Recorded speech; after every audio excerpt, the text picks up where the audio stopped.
Hello, TikTok world. Pastor Williams here today, looking at this coming Sunday's gospel lesson from Matthew chapter 11, and it is the proper 9, the sixth Sunday after Pentecost. And we'll look at these words particularly.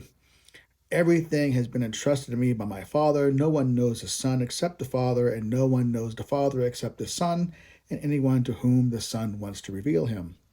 Come to me, all you who are weary and burdened, and I will give you rest.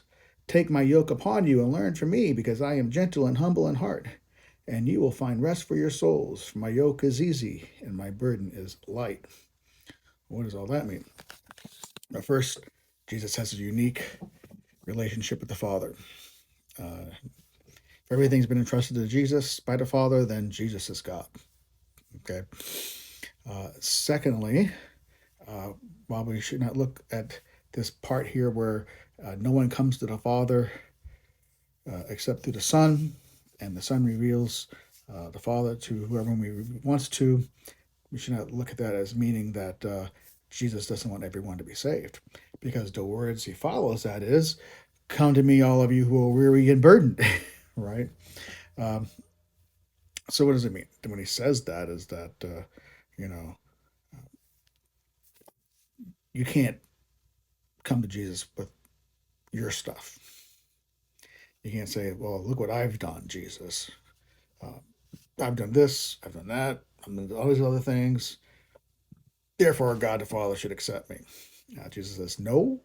The only way you get to the Father is through me and trusting in me." Uh, and so, but he gives out that invitation to come to him, all you who labor and are heavy burdened. And what does that mean?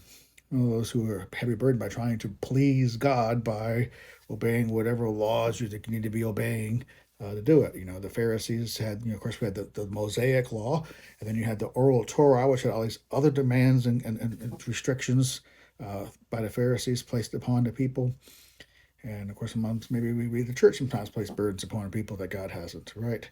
But even just trying to keep God's law, that what He's given us, is pretty tough sometimes. And so what we need to do is we come to Jesus with our burdens, our troubles, recognizing that we can't do it. We can't obey God's law like we should. And so our only rest is in Jesus. Jesus is our Sabbath, and Him alone, taking His yoke, His cross upon us, His work for us, trusting only in Him. We have salvation, joy, rest. Blessings on your Sunday.